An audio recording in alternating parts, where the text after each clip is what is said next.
hello and welcome back to Real Seekers. I'm Dale, and this is part 5B, the final part of our cosmological argument, the last hour, hour and a half, or at most, in terms of my solo series in detail on the cosmological argument. So I'm going to play the last minute of part 5A, and then we'll pick up right from where we left off and continue on and finish off this argument. So great, so that's it in terms of my positive case for addressing the gap problem. I think those are the strongest, most persuasive, and or most important supplemental arguments that attach themselves to the truth of our cosmological argument and which help us establish the relevant properties and attributes of the God One hypothesis as the external cause of the universe, providing that sufficient explanation or reason for its contingent existence. And it gets us quite a lot more than most people realize in terms of the traditional divine attributes of God. It doesn't get us all the way there, but it gets us quite a bit. Especially if you had the properly basic belief, then you've got all of them at that point. But yeah, in terms of just the objective arguments, there's quite a bit more there. We can get goodness. We're going to come back to that. We got the personhood or agency of this necessary ultimate explanation of the universe. There's omnipotence, omniscience. We also the oneness and that sort of thing. So yeah, I think there's more to it than most lay atheists or skeptics dream, right? They kind of, like someone like T-Jump, he just thinks, oh, well, I'm going to posit a necessary pineapple. Total rubbish, but he thinks that's all that the cosmological argument or the argument from contingency gets you as some necessary cause of the universe. And no, there's so much more to it when you actually look at what the experts who address the gap problem come up with. That said, that's the positive side, though. What about the negative side that is related to this gap problem? Because atheists and skeptics can try and come up and say, great, maybe you've established the God One hypothesis. I'll give that to you. The gap problem is technically defeated and destroyed. And further, I'm amazed at, you got impersonal, spaceless, timeless, immaterial, omnipotent, omniscient even. You got him a one cause. I'll even grant you he's good. Wow, incredible. But that's still not God. He's not you didn't prove omnipresence. You didn't prove this or that. Or perhaps someone might object, but you didn't even prove the Christian God. You didn't prove the Trinity through this argument. There was no supplemental argumentation that gets you a Trinity here related to creation of the universe or the existence of the universe in your cosmological argument. At least nothing that I've presented here. There is actually one for the Trinity. I'm not sure I buy it, but that's based on why would a God create or something? Does love have to be actualized and that sort of thing? But I'm not going to get into that here. But yeah, someone might say, look, you haven't gone all the way. You haven't proven every property of God proper, nor even worse. You're even worse when it comes to proving the Christian God. So you haven't addressed the gap problem. And we just say, number one, so what? Who cares? We don't have to address that. With the God One hypothesis and a cumulative case argument, I only have to prove some of them, and then I can rely on other arguments to prove more and more of it and that sort of thing. But so we don't have to address this objection. You can tell the atheist and skeptic to hiker, or to get out of here when he gives this nonsensical, worthless, and irrelevant objection. But you might encounter a smart atheist or a skeptic, someone who's a little bit more with it when it comes to philosophy and that sort of thing. And instead of saying, well, you haven't proven everything, therefore everything you have proven is false, and making that fallacious, foolish claim, they might make a more nuanced or special claim. And they'll say, well, great, I'll grant you everything that you've said. Everything you've proven is absolutely true. But I can prove and present that the fuller concept of God proper, so not the God One hypothesis, but God, the one that has all the God, the being himself with all his attributes, omnipresence, all of his attributes, and or the Christian God specifically, because I'm a Christian theist, so that's relevant for me as a Christian, right? Those contradict your cosmological argument in some way, or the attributes that you've proven through your cosmological argument in some way.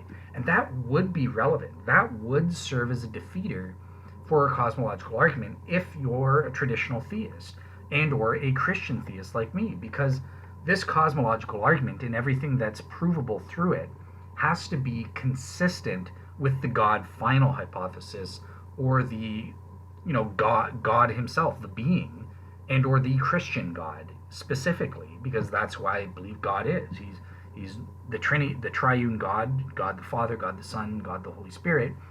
So if there's something about those concepts that contradicts something about our cosmological argument, or something we proved through our cosmological argument, then that is a relevant defeater to the use of this argument, or it's a relevant factor that we need to work out. So let's take a moment and see, are there any things like this? Are there any negative claims that an atheist or a skeptic might raise and say, well, this attribute of the fuller concept of God, the God final hypothesis, God the being, and or the Christian God the being, contradict or violate or are inconsistent with what I've argued thus far? Let's see what they've got. And a helpful way that I've, in my 220-page chapter on the cosmological argument, that I give to a helpful analogy to illustrate what the negative case that the atheist is bringing to the gap problem. So with the gap problem, we can visualize two sides and a river cutting them off in between, right? So obviously we're here, we've got the God one hypothesis. If we are successful through our positive case addressing the gap problem, we've got those attributes, we've got what we have. We have what we have from the first couple premises of our cosmological argument, as well as the direct attributes that are implicit in the truth of the cosmological argument as we've laid out. So that, again, that's the stuff that I already said, such as he's eternal, necessary, spaceless, timeless, changeless, beginningless, and enormously powerful. That's directly from the cosmological argument. So that's one side, that's one shore or side of this river. We got to get to the other side. We got to get to the God final hypothesis, and or prove that God, with all of his fullness, or the Christian God in all of his attributes, are true. So that's the gap. The river represents the gap, and we need to bridge that gap. And we laid out a positive case where we started building our bridge, right? We started, we could prove he's a person or an agent. We can prove that maybe he's omnipotent or omniscient. We can prove that it's one cause as opposed to multiple, or at the very least, it's an essentially unified cause. If it's, in the case of the Trinity, that's multiple persons, but one single being or something, and that's a essentially unified cause. So great, that's our positive case. We've built up a bridge, but we're not there. We're only maybe 25% of the way there. We haven't proved God's omnipresence, or that he died on the cross, or a whole bunch of, or that he is a Trinity, or there's a whole bunch of other attributes that we haven't proven as of yet. So our bridge is incomplete. We're nowhere near the other side of the bridge. And this is where the atheist says, aha, see, you can't cross the river yet. And this is where the Christian just says, who cares? You're a total fool, because we've just proven the God one hypothesis. That's all I was trying to prove, is this 25% bridge. I wasn't trying to cross the entire river and get to the other side with this one argument alone. I've got a cumulative case argument. I've got more materials coming, more arguments that are going to prove additional attributes and get me closer and closer to the other side of the shore, i.e. to proving that the God final hypothesis is true, or the full concept of God in Christianity, or whatever it is you believe in. So hang on, I've got more materials coming. I'm going to continue laboring on this bridge through my cumulative case. And you destroyed the atheist's foolish objection that, you've only got 25% of a bridge based on your cosmological argument alone, therefore you can't prove God. Ridiculous. We've got other arguments. This is a cumulative case, buddy. So hold your horses. and let me bring in those other arguments and let me keep building that bridge. But here's what the negative case is to the gap problem.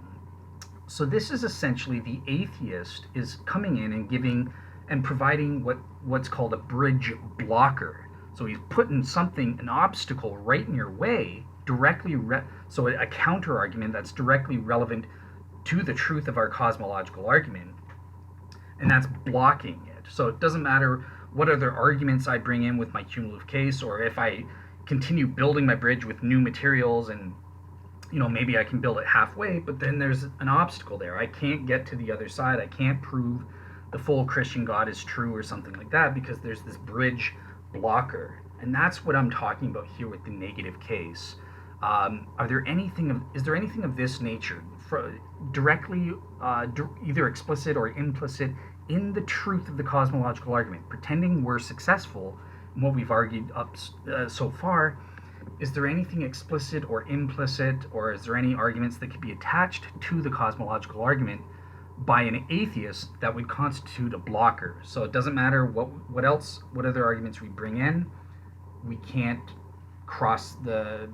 build the bridge all the way across the river and get to the other side. There's something always going to be there blocking us, based on this atheistic bridge blocking argument, derived from the truth of our cosmological argument itself. So that's what I'm talking about here in terms of a negative case, in terms of the gap problem that an atheist or skeptic might try to, devilishly throw out there to prevent the truth from being known or proven with this argument and that sort of thing. So yeah, what am I talking about here? So I've kind of illustrated in general what we're going on about. Now, what would be examples of this? And on that front, I can only think of 3 potential bridge blockers that I've seen in my research, or counter arguments given by the atheist to block theist or Christian theists from using a cumulative case to complete the bridge and addressing the gap problem, so to speak. So what are these 3 things? So the first one is, well, number one, the atheists and skeptics will say that, well, only material causes can only be material causes. That's all we have proof for. So therefore, all causes have to be material causes taking place within space and time. Well, your cosmological argument implies, well, there's got to be something a cause external to that. So it's spaceless, it's timeless, and it's immaterial. But that's impossible. So that's a bridge blocker. It's saying that your argument implies something that's impossible to be true, and doesn't matter what else you bring in. This thing blocks you from having a successful cosmological argument or crossing the bridge and that sort of thing. The second argument is one based on creatio ex nihilo, the doctrine, Christian doctrine primarily, but other Abrahamic faiths have it too. But it's this notion that God created out of nothing, the universe out of nothing, ex nihilo. And they'll try to say, well, this is incoherent or implausible in some way. That couldn't be the case. God couldn't create out of nothing. So your answer here your explanation of the universe doesn't make sense, and that's another bridge blocker. And then finally, 3, we have the Christian doctrine of the Trinity. 3 peeps, 1 being, as the ultimate explanation of the universe. And they'll say, well, that's inconsistent with what you argued above. Remember the criterion of simplicity. You said that you argued for the oneness, or at the very least the essential unification or unity of this external cause of the universe. But isn't it simpler to posit a singular person as the cause of the universe rather than a tri-personal being as the cause of the universe? So those are the 3 bridge blocker arguments that I think atheists can raise. I haven't heard of anything else, or nothing else is just persuasive at all. A couple other ridiculous things that don't work, but I wanted to bring these are the best that I've seen. So, okay, so let's look at the first one here. So only material causes implied within space and time are possible. And this is an objection by the atheist philosopher Adolf Grunbaum. And he basically says, well, look, only material or physical things can exercise causal powers. And thus, that means that only material causes can cause uh, the something like the universe to come into existence. And it's only those that have causal powers to be able to transform pre-existing materials from one state to another. And usually, atheists will appeal to some sort of false inductive argument or inference to say this. Well, that's what we see in your life. Of course, they just deny substance dualism. We have absolute proof. Well, that's too strong. But I've argued in my shows on substance dualism. We have.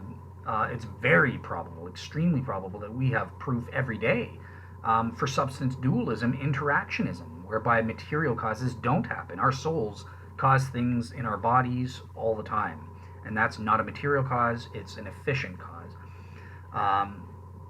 But nonetheless, yeah, so I'm giving the objection, so that's what they say, right? There's only material causes, transforming of pre-existing materials from one state to another, and those are the only possible types of causes. Well, you're positing a cause that's not a material cause. Your God is not a material cause, therefore that's impossible to take place. Boom, your argument is blocked and destroyed. So goes the atheist argument. Now, in responding to this objection, it has to be said first that Grunbaum and other atheists that make this claim never provide any persuasive proof or evidence or warrant that shows that it's necessary that there has to be a material cause within space and time in order for causation to take place. They just usually assert and assume. Typical S&S skeptic type strategies, right? Like Darren Lute, it's all he's capable of doing, asserting and assuming just his biased opinions, no display of critical thinking or anything like that. Although, as I said, people like Grunbaum are way above S&S skeptics, for example, but they'll provide something like that weak, very weak inductive argument that just fails and that sort of thing. But yeah, there's no persuasive evidence or warrant that material causes are the only types of causes that can work. And in fact, because of the success of our cosmological argument above, because we provided the warrant, our absolute proof on the preponderance of evidence, that the universe includes all of space and time and all of its material contents, as well as some non-material contents like our non-material spiritual souls. By definition, then an external cause there has to be an external cause of that, and that external cause can't be within space, can't be spatial because it explains all of space. It's external to it, so it's spaceless. It can't be within time because it explains all of time, so it's external to time, therefore it's timeless. It explains all physical things. It can't be physical, otherwise it would be included in that set of all physical things. Therefore, being external, it is physicless. Not a word, but it's non-physical. It's immaterial. So because we've provided the warrant that proves that this is the case, we know for a fact our cosmological argument disqualifies and falsifies this objection by Grunbaum and atheists like him that just assert and assume that only material causation is the only one that would work. So right away we're able to falsify what they're saying here. But let's forget about that for a second. We have additional grounds for knowing that this is false, because we know for a fact that there's multiple types of causes that we know exist and work and operate in the world all the time. It's not just the case in order for something to be caused that it has to be or entail a material cause. So Aristotle mentions 4 different types of causes that we see all the time. So there's the material cause, that thing out of which it's made. So a statue is made out of material, bronze. There's the formal cause, related to the form. So it's an account of what it is to be. So that, that's an account, for example, of the shape of a statue. What's the formal cause of the form or the shape that a statue has? Well, the artist chiseled it that way. Next, we have an efficient cause, and that's where we explain the primary source of the change or the existence or whatever of something, some state of affairs or something. For example, the artist. of the bronze casting statue, um, he provides the efficient cause. The artist is the one who wanted to make a statue. And then finally, we have the final cause. So that relates to what is the teleos, or the end goal. What is the purpose for which this thing is being caused? So, he's creating this statue because he wants to be famous and he wants to make people happy with his art or something like that. So yeah, these types of different causes happen all the time. And in relation to our cosmological argument above, we are saying that we're trying to explain the efficient cause. That's what the argument is all about. And given that we've proven there has to be an external non-material cause, and we know that there are other causes, it's perfectly plausible to say, what's the efficient cause of the universe? So that's what we're looking for. We're just trying to explain the efficient cause, external cause of the universe. There's no need or reason that we have to look for a material cause in relation to the existence of the universe. And in fact, we know it would be impossible for there to be one. But yet we also know that there has to be a sufficient reason or cause via an external cause of the existence of the universe. That's the efficient cause. That's what we're talking about. The thing that brings about or produces its effect.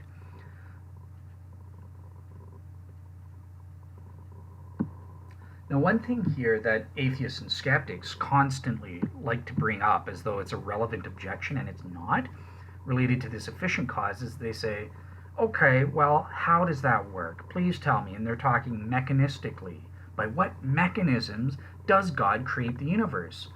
Oh, Mr. Theist, you can't explain? Ha ha, I guess what you say is false.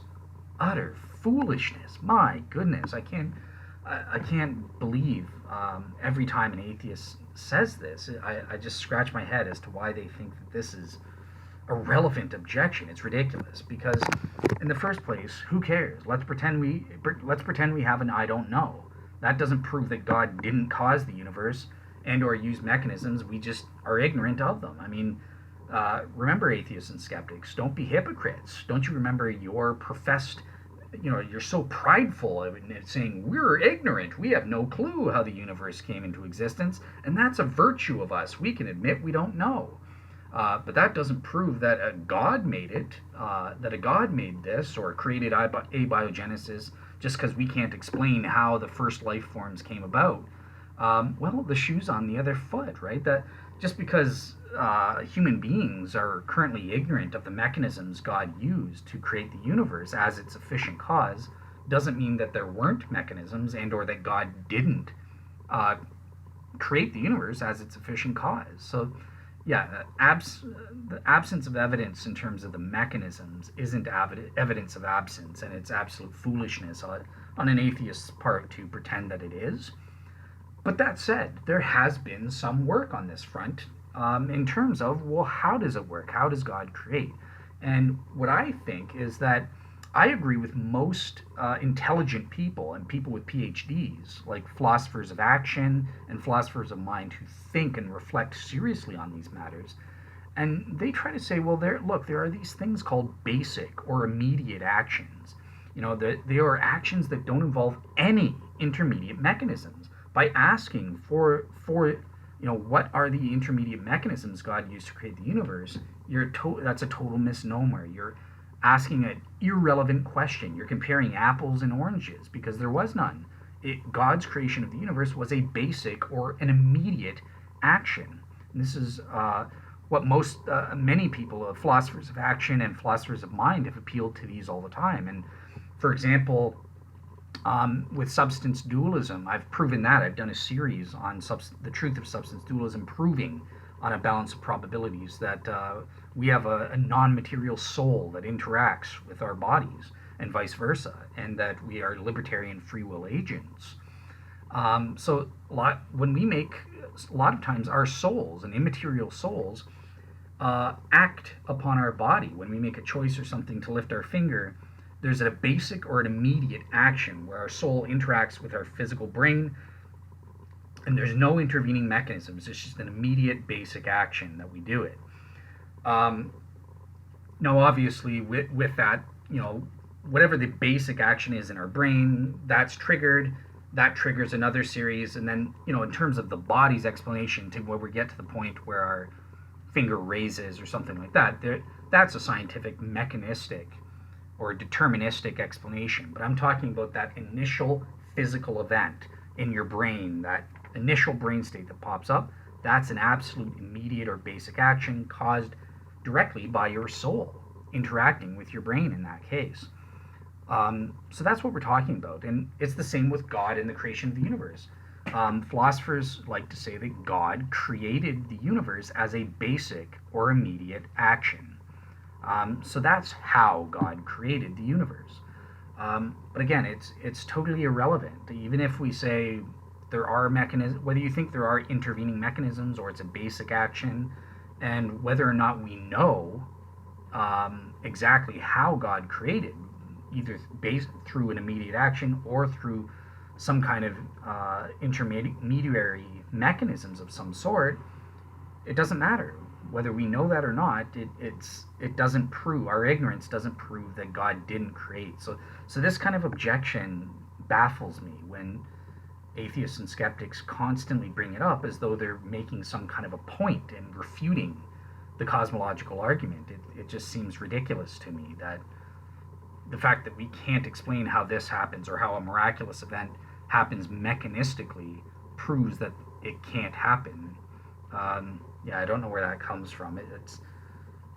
All right, cool. So next up, the next part of this type of objection is, okay, well, look, causes, in order to be causes, have to take place within space and or time in some respect. And with the space, most people, I think, scientists even, recognize that this is total rubbish. They acknowledge causation without any spatial dimensions all the time, and or with multiple spatial dimensions. But I think where this comes from, it's kind of the assumption of the atheists and skeptics, where they assert and assume materialism or physicalism. And again, it's going back, well, there has to be a material cause, and physical objects require space in order to exist. They're inherently three-dimensional or something like that.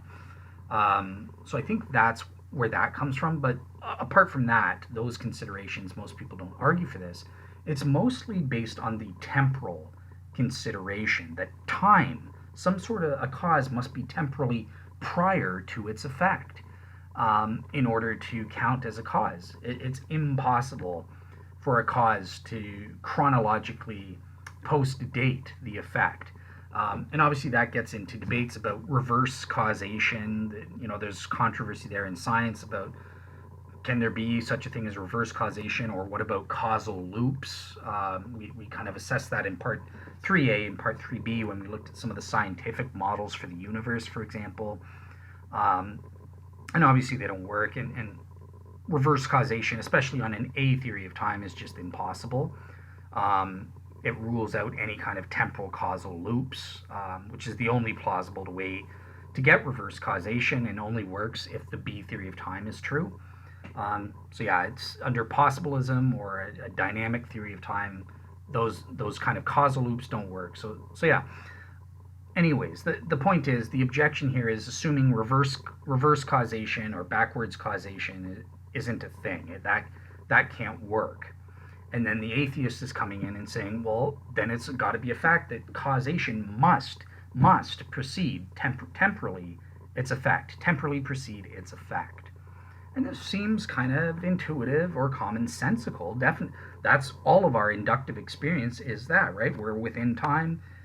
Causes always precede their effects. At the very least, at a macroscopic level, in terms of our normal day-to-day lives and everything that we interact with. So is this objection true, right? This would seem to rule out our cosmological argument, because you're positing a timeless, efficient cause of the universe.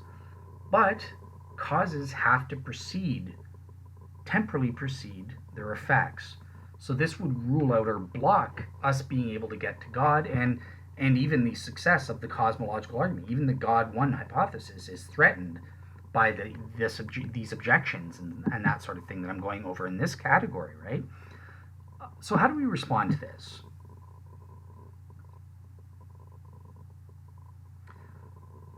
Oh, sorry. So Grombaum says this. Well, look, you're positing God to explain the universe.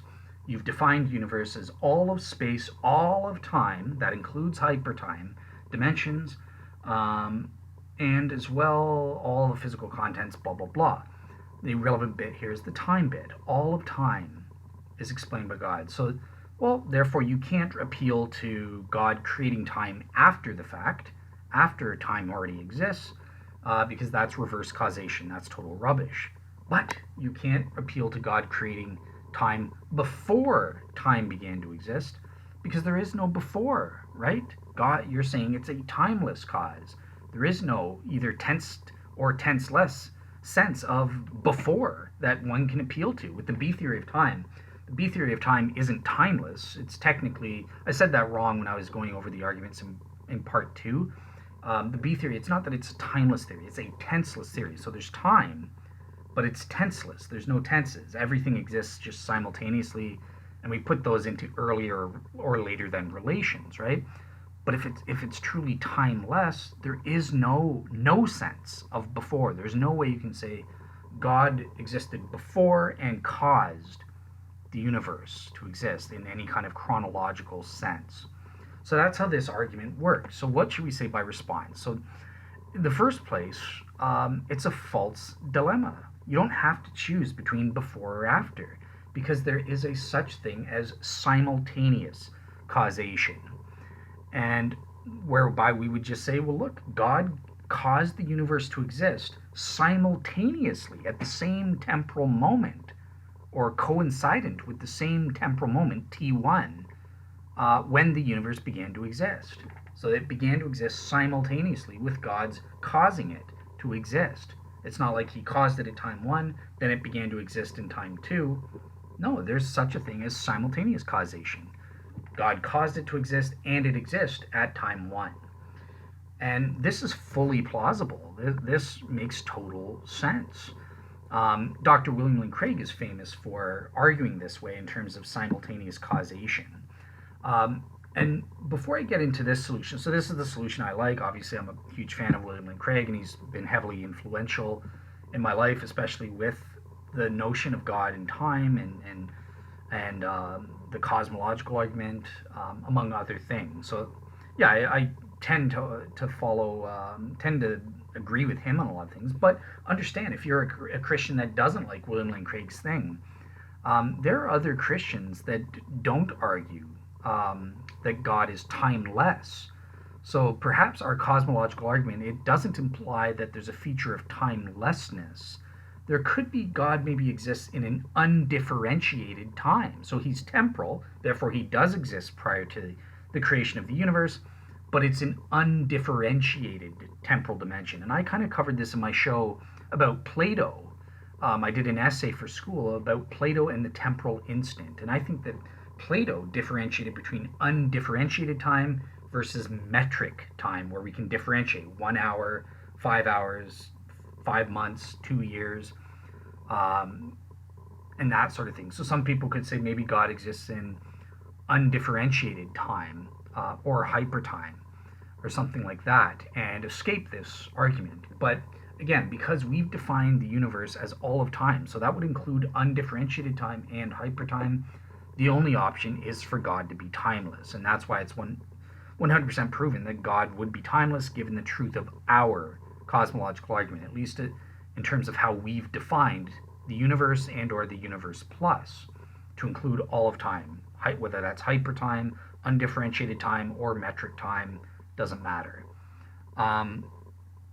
So yeah, we have to deal with this. And as I said, the solution is, well, it's simultaneous causation. And William Craig has given several analogies to illustrate this, or examples. So, for example, let's picture a bowling ball sitting on top of a pillow.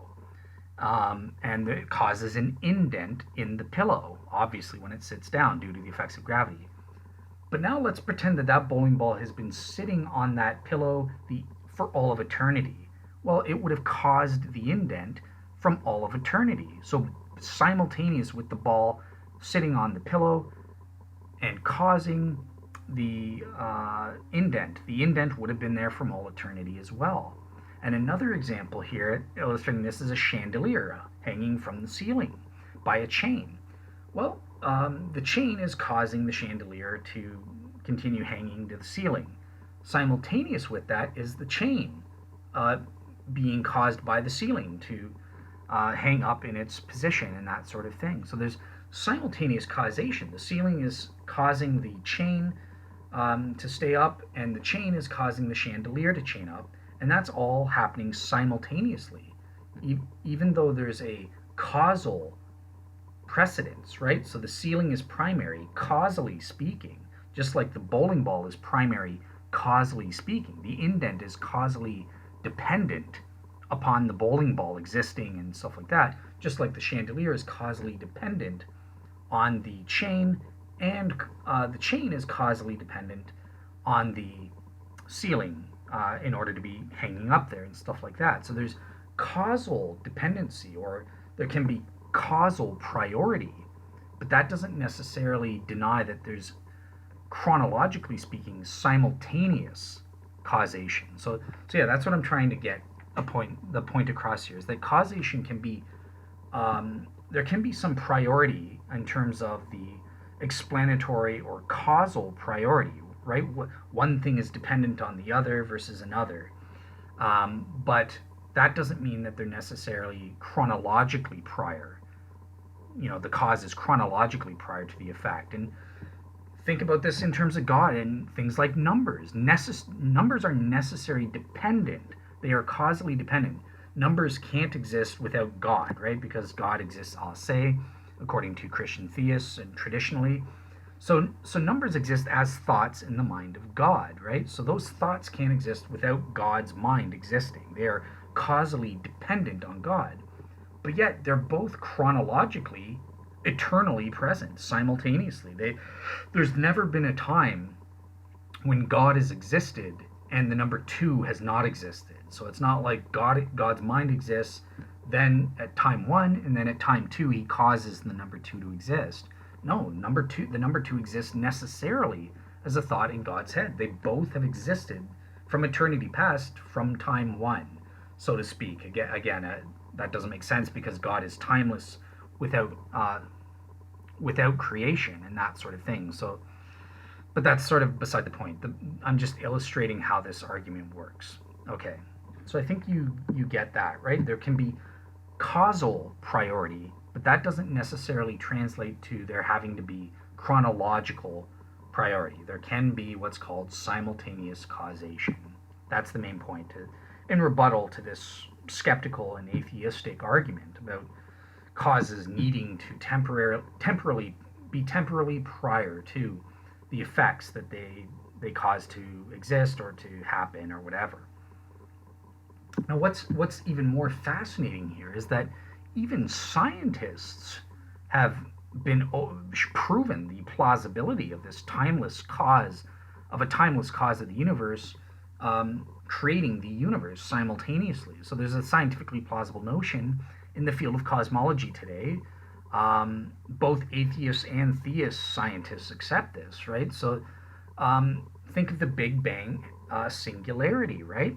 Pretending that could exist, that's problematic. And if you remember, we ourselves don't believe in a Big Bang singularity as Christian theists, because we proved above in part one that an actual infinite is impossible to exist. So there couldn't be a singularity where there's a quantitative actual infinite of heat, of density, pressure, stuff like that, an actually infinite degree of those things, pressure, heat, and density, and all of that. That's logically impossible and contradictory to exist. So we don't believe in the Big Bang. We believe as theists that God created the universe at some kind of finite size, and it started expanding out from there at some point before 13.8 billion years ago. The 13.8 billion years ago, or that singularity, represents a boundary to time. It's never reached, but that's a boundary. It can't go beyond that. And that's what the Big Bang singularity is trying to say. And that's why it provides an outer boundary to the existence of space and time and all of its contents. and that sort of thing. So that's what they're saying when we talk about the singularity. It's not necessarily that there is a singularity, although some Christian theists might believe in that. They might not have an issue with the existence of an actual infinite, and maybe they believe there was actually a singularity point. I think that most scientists in the 21st century have gotten away from that, and a lot of Christian theists have also followed suit, and they no longer argue for the singularity point as though it's an actual real state of affairs that existed at one point in the past. It just represents this ideal boundary. But nevertheless, the point is here is that that boundary, singularity boundary, is seen as timeless by scientists, all scientists. And yet, even though it just represents a boundary, the singularity point is still, even though it's timeless, it's still causally connected to the existence of the universe that we live in today, the expanding universe and everything like that. So yeah, even modern science refutes these atheists and skeptics and says, no, there's absolutely nothing logically incoherent.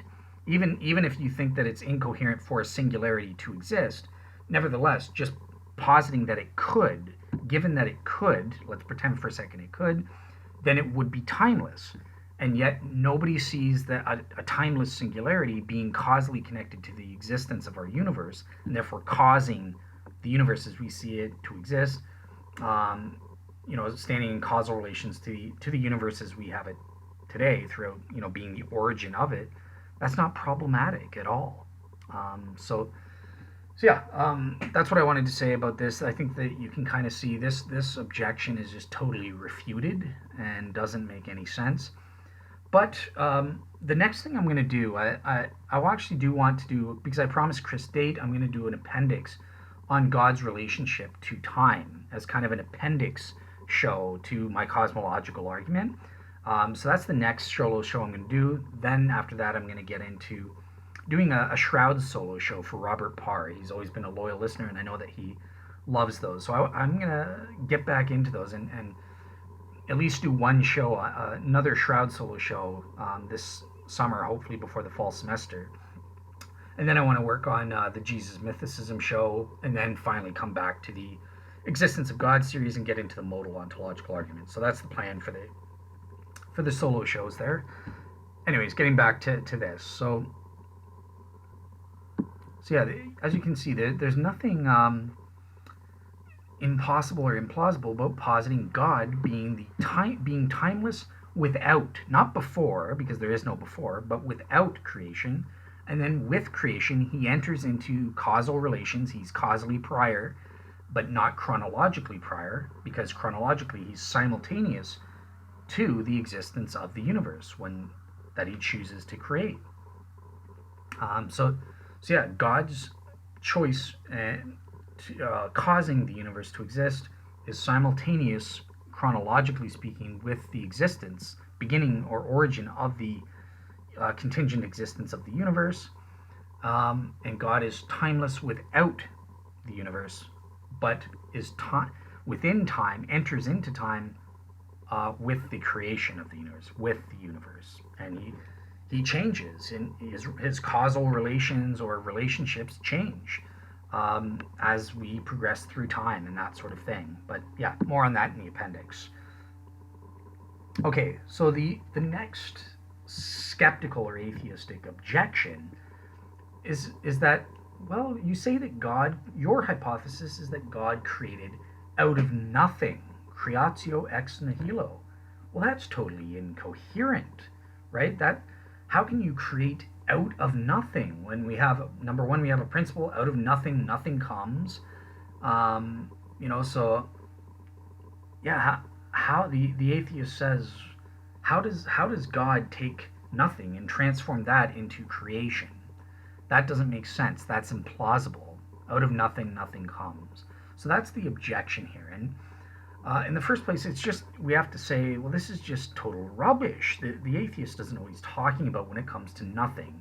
He's either lying or deluded as to the definition of what nothing is. Nothing just means there's no thing, right? It's a universal negation. It's not like there's a thing called nothing, some kind of substance, and that's nothing, and then God played around with that and created the universe. No, that's not what nothing means. It's just the universal negation of everything. It literally means there is no thing at all. That's the philosophical precise definition that the creatio ex nihilo doctrine is based upon. So we have to get that straight, right? And then understand that what we're saying when we say God created out of nothing is that not that God created out of something external to him called nothing, some substance nothing that he did. But it's trying to bring across the point, well, look, God didn't create out of materia, creatio ex materia, or creation out of material. He didn't need pre-existing materials. God just ex nihilo created. Before creation, or sorry, without creation, God existed alone, independently, totally a se. He was the only something that existed. It wasn't like there was something and then beside him was nothing. No, that's kind of some kind of weird dualism that lay atheists have in mind here that's impossible to come about. No, there was just God. That was it. God was everything that existed. He was the only thing that existed. And technically speaking, he didn't use pre-existing material, right? And or he didn't use pre-existing nothing, as though nothing is some kind of like foreign or exotic something. No, that's not, we're denying that with creatio ex nihilo. But by the same token, look, it's out of God's causal powers, out of things internal to God, that the universe is created.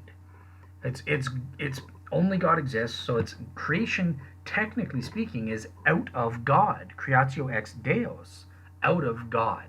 So that's technically and literally what happened, out of God's power. God is the grounding of all potentiality, and he has the causal power to actualize those potentiality. But if that's the case, well then why don't we like creatio ex Deus, and why do we go creatio ex nihilo? And it's just a semantics thing. It's to try and differentiate from things like pantheism or panentheism or theistic idealism. So I heard a show on proselytize or apostatize that was great and groundbreaking with a philosopher, and they took Travis, the host, as well as the guest, took this position called Christian theistic idealism, where creation is an idea or dream in the mind of God. We almost don't have like a concrete or ontologically separate existence or external existence to God. We are internal to God. God is thinking us up and dreaming us. We're in his mind. So this is a notion called theistic idealism. And I think creatio ex nihilo is trying to distinguish from that and say, no, that's not true. Once God created, we came out of him through his causal power and his grounding all of potentialities. But once we were actualized, we are now external to God. We are separate from God ontologically in some sense, right? So obviously, ontologically, we are still causally dependent on God. He sustains us. He's omnipresent and that sort of thing. But we are, technically speaking, external to God. We are no longer internal to God. And that's what I think creatio ex nihilo is trying to distinguish from the creatio ex Deus option. And that's why we use that term. Even though it can be confusing when we say, well, out of nothing. And people, atheists and skeptics tend to mistakenly think that nothing is well, in the beginning there was God and nothing. And then God created out of that nothing or something like that. No, that's not what the doctrine says. So, yeah, once you properly understand what these concepts are saying, there's just absolutely no problem, and there's nothing incoherent about it at all. So this is just an utter failure, just like the last one in terms of the skeptics' arguments, I think. So, all right, great. So with that said, we've got, finally getting to the end, we've got the third and last possible negative bridge blocking or counter argument that an atheist can give to try and block our ability to prove that God exists and address the gap problem. So, what is this? It's basically appealing to the Trinity. Because remember, you're a Christian theist, so you believe in the doctrine of the Trinity. And I go, yup. Um, well, the cosmological argument can be totally successful, um, and I can agree with it, but that doesn't prove the Trinity. And I say, yep, but wait, I've got my cumulative case, I've got some other stuff, and I will be able to prove that. But the skeptic here is saying, no, no, no, no. I don't care what other arguments you have in favor of the Trinity, because I've got a bridge blocker. I can block you right here and now, because through your cosmological argument, you prove that through the criterion of simplicity, that the simplest being is the more probable cause of the universe. And you told me that, positing one being or cause is far simpler than a poly-cause or a multi-cause explanation. Well, the objection here is, well, the Trinity it's a tri-personal. You're positing three persons as the cause of the universe, rather than just like Muslims or Jews or biblical Unitarians like Dr. Dale Tuggy, who I debated on my show a couple times. It was a great discussion and that sort of thing. You're not positing just one person God as the cause of the universe. Well, we should favor the Muslim God or the Jewish God, or favor the Unitarian concept of God compared to the Christian Trinity. So, yeah, it seems like this is a bridge blocker, at least on a balance of probabilities, that probably blocks your ability to come in later with your cumulative case and establish the Trinity. So this bridge blocker is slightly different than the last two. The last two are actually bridge blockers that kind of destroyed the cosmological argument. It almost broke the bridge that we had altogether, because it said that we can't establish anything, that he's spaceless, timeless. So it was kind of taking away or knocking out parts of our bridge, or if not the entire bridge itself. This objection is different. So we get to keep the bridge that we have. God one is firmly established regardless of whether this objection works or not. But it's blocking us from advancing or building the bridge through our cumulative case argument closer and closer, and getting to the shore. There will always be this gap, this Trinity gap, if this skeptical argument goes through. So that's the attempt here. And understand, one thing I wanted to point out here is this objection is not about, well, the Trinity is logically incoherent, or it doesn't make sense to me, or something like that. Obviously, as I said, I've done entire shows with Dr. Dale Tuggy, the world's expert on the Trinity, and as a biblical Unitarian, he wrote the Stanford Encyclopedia of Philosophy on that. I included the links to my shows and his SCP article on the Trinity for you guys, on my in my 200-page chapter on the cosmological argument at this point. So check out those. But we're not trying to say that the Trinity is coherent or not coherent. That's not the objection here, because that's irrelevant to the cosmological argument. Now, it's important as a part of a cumulative case, right? Like, is Christian theism true? Yes, it's important. And obviously, if you can prove the Trinity is incoherent, well, that's problematic for the Christian theist. That's going to disprove our beliefs and that sort of thing, so that we will know we'll never be able to complete that gap or complete the bridge regardless. But nonetheless, it's irrelevant for our purposes, and it's outside the scope of our cosmological argument proper, because it just puts too much of a strenuous burden of proof. I mean, think of it. So as part of my cosmological argument, do I have to start responding to the problem of evil? Do I have to start responding to Bible contradictions and going that's ridiculous. That's obviously outside of the scope of what someone needs to do to establish the truth of the cosmological argument. Even if it's true that in the context of, well, if I'm trying to prove that Christianity is true overall, or that the Christian God is true overall, which is my end goal, which is what I'm trying to do with my 11 premise argument, and when I finish my entire book, and providing the warrant for each of those premises, that is the end goal. So eventually I do need to deal with all of these issues or problems. But the point is, within the limited scope of establishing a cosmological argument, I don't need to get into all that stuff. That's ridiculous. Those can be delayed for later times, and addressing other arguments, or within our cumulative case argument. But the objection here is directly related to the truth of our cosmological argument, because out of the cosmological argument, we saw that the simplest explanation is more probably true, and that it's simpler to posit one rather than many causes of the universe.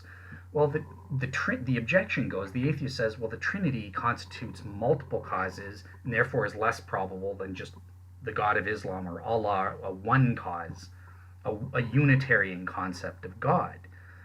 So that's the strict objection, and you can see it's directly relevant to what we've been talking about in the cosmological argument, and that's why I'm including that more nuanced objection here as part of the negative case, in terms of the gap problem for our cosmological argument. And that's why this specific objection is relevant, whereas just the general incoherence of the Trinity is not relevant. It's outside the scope of the cosmological argument, even if it's within the scope of the truth of the Christian God, or the truth of Christianity proper, or something like that, and would need to be addressed at some point as part of a cumulative case argument. So I just wanted to make that clear. So what do we say by way of response then? So in the first place, we just say, no, this argument is an utter failure. It's totally misguided, because there's a fundamental and essential difference between the multi-personhood or multi-personal nature of the triune God and polytheism or something like that. And that's what Swinburne's argument was tackling, was some sort of multi-being cause of the universe. And what is the main difference, right? So if you remember, Richard Swinburne was arguing, well, if we had multiple gods, multiple beings or gods who were making the universe, then we would expect there wouldn't be uniformity of creation. There would be differing purposes. We would see different laws of nature, possibly different things going on. There would be disparate. So since we don't see that, since we see this uniformity of purpose throughout all of the universe and that sort of thing in creation, there needs to be an explanation for that if we're positing multiple personal beings or gods that created the universe, are responsible for causing and creating the universe. And what explains that? Well, you need an additional explanation. That makes it more complicated.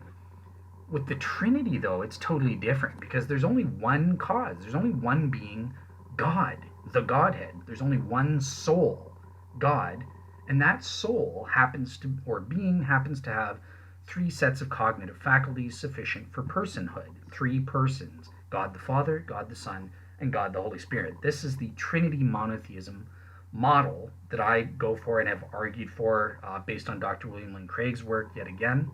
But there are other models of the Trinity as well that show the triunity of the God. And the thing with the Trinity is it has an inherent or implicit explanation for the unity. It doesn't require an additional explanation like polytheism does for the unity or uniform nature of the universe. This one has it already ingrained in the notion of the Trinity, because they are one being in essence. They're all morally perfect, omniscient, omnipotent. They cannot have different purposes and that sort of thing, or whatever. They are essentially united in essence through their being a part of the divine soul.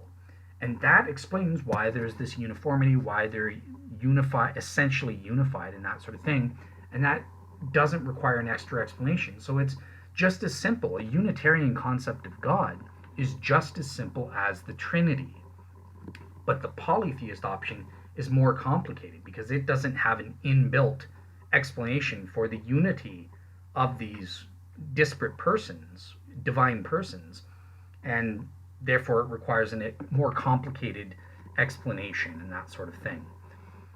Now that said, you still might say, but yeah, but you're still positing three peeps, right? Three divine people or persons. Isn't that more complicated than just positing one divine person? There's additional things, and you don't need that to explain the universe. Um, well, no, that's not the way. That's not the way the criterion of simplicity works. It's not about, it's about. Well, in the first place, there are multiple types of simplicity. So there's simplicity in the information theoretic sense, and I remember sort of educating T Jump about this in his comment boards when he was debating David Russell, because he was a little confused about this. And look, there's simplicity in the information theoretical sense, so that's required for reasonable ways of choosing between empirically equivalent theories. So that's like the Occam's razors, or there are various other simplicity razors. But then there's also simplicity in the ontological sense, in the sense of lacking any structure or divisible parts. You have no proper divisible parts and that sort of thing. And God, as a soul, single soul, one spiritual, non-physical substance, is perfectly simple in the secondary sense, and therefore also qualifies under the other sense, right? In terms of Occam's razor, he can fit the bill there.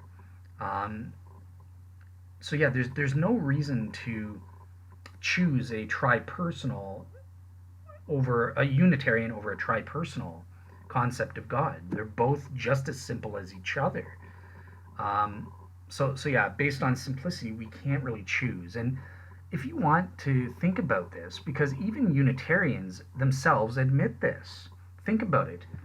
A Unitarian concept of God involves an, a diversity of multiple internal attributes or aspects of God. He's got his property, he's got his individual thoughts, multiple thoughts, he's got multiple character traits or multiple values.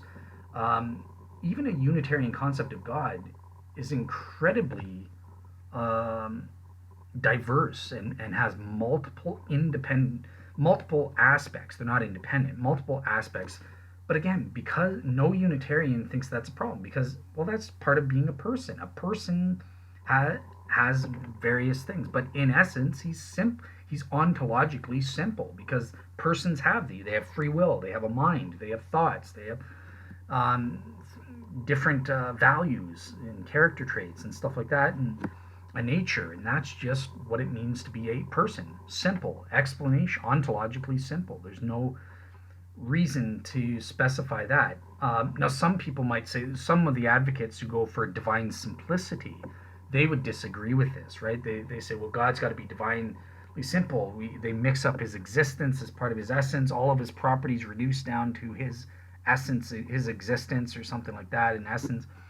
And we saw that was totally implausible. So that doesn't work. So obviously, it doesn't make a difference.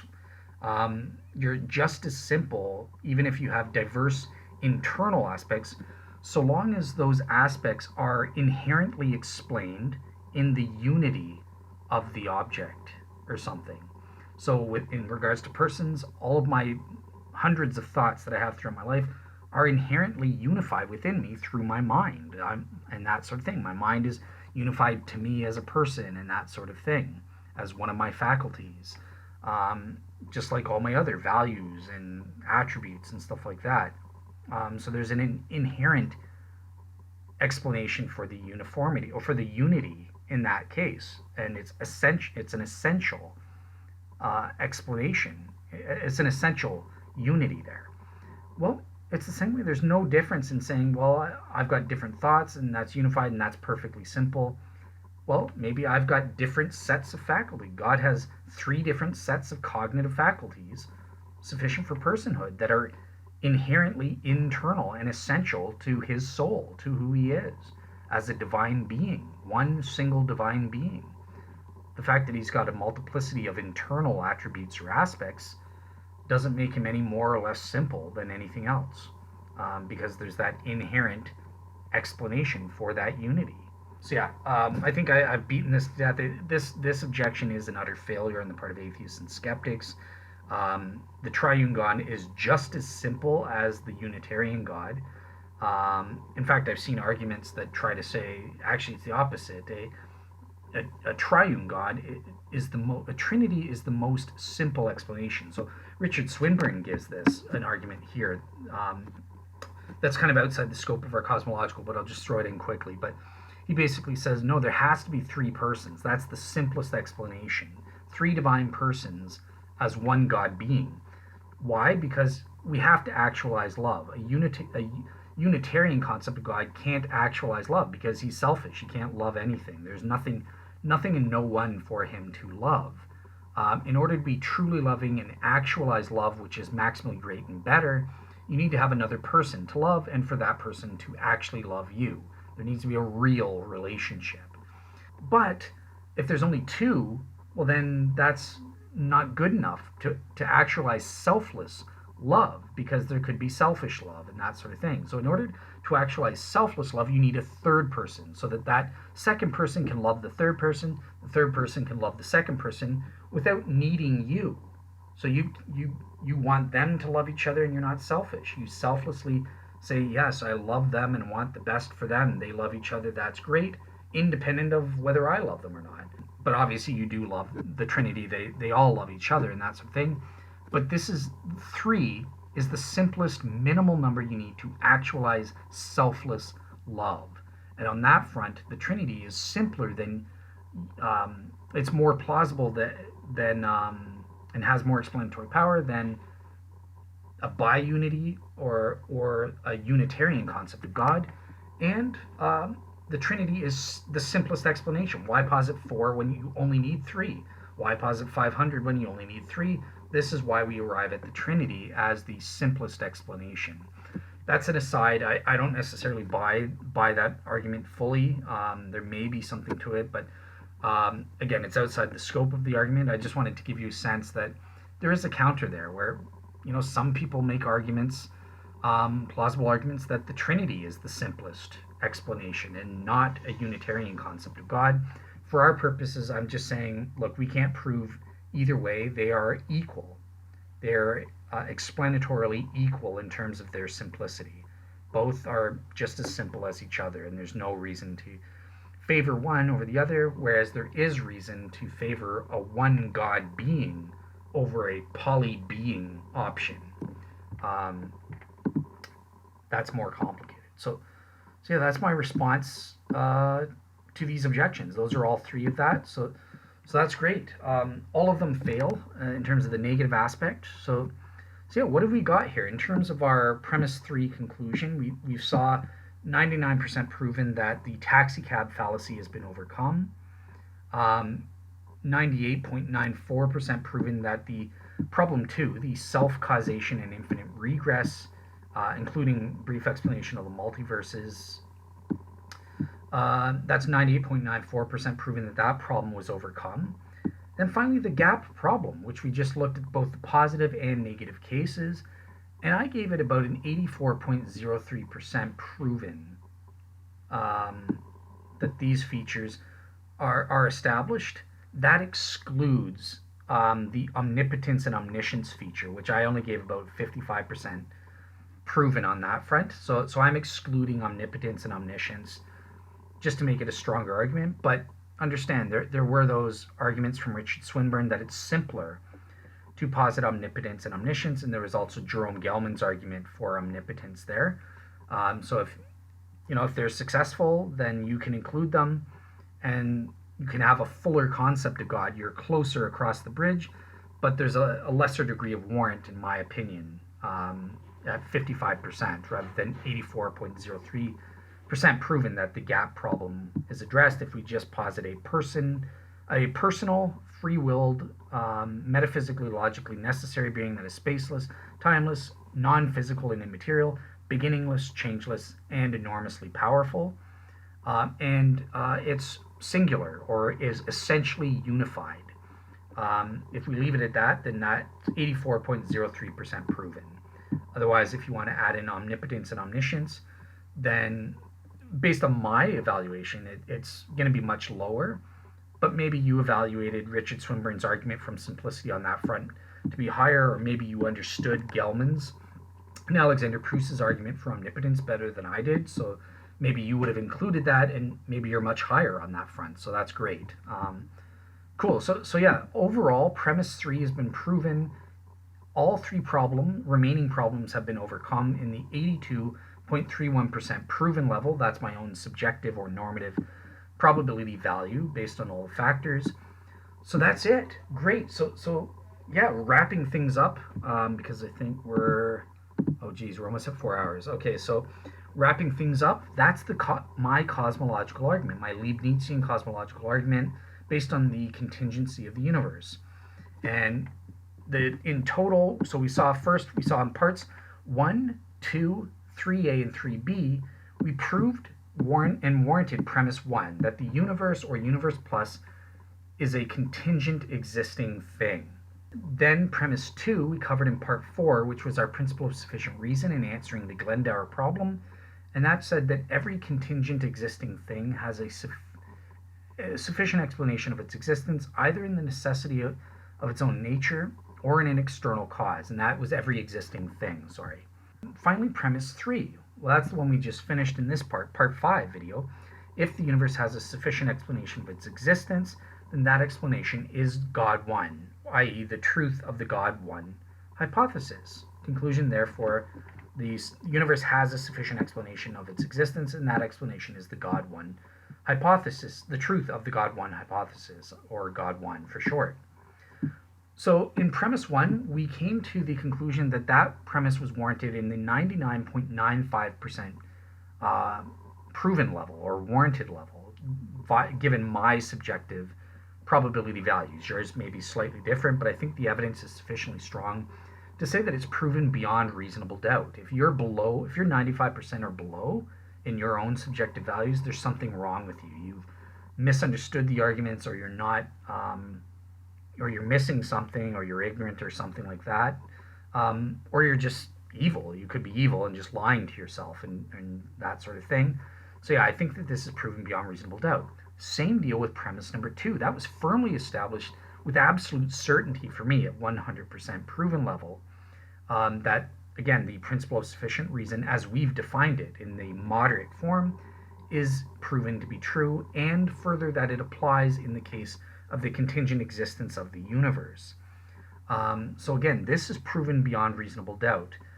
So I would also say if you're 95% or below in terms of your subjective probability value for premise 2 about the truth of the principle of sufficient reason as we've defined, so there's something wrong. You're ignorant, you're missing something, or you're evil, and just Satan is blinding you or something like that, because the evidence is so powerful that the reasonableness range is very restricted for these first two premises in my opinion, and that's why even hardcore atheists like Matt Dillahunty wouldn't dare deny the truth of premise 1 or premise 2. They would say you're a fool if you deny the truth of these premises. So that leaves really the third and final premise, and this is really where it gets controversial. This is where the bulk of atheists are going to object and say, well, I don't believe that God 1 is the sufficient explanation of the contingent existence of the universe. And with that, as we saw, we got a final value of 82.31% proven for that. So multiplying the warrant for each of the three premises, 99.95% times 100% times 82.31% equals 82.27% proven based on my subjective values. Again, yours may be slightly different. That the God 1 hypothesis is true, from our cosmological argument, and he's therefore the sufficient explanation or external cause of the universe or universe plus. And just going back for a moment, so with premise 3, I gave my 82% in terms of that being proven. The reasonableness range is wider on this because it is more a controversial premise, and the factors that went into my own total subjective probability value are a little bit more controversial, so I think there's a wider reasonableness range. What exactly that is, I don't know. Obviously, it would depend.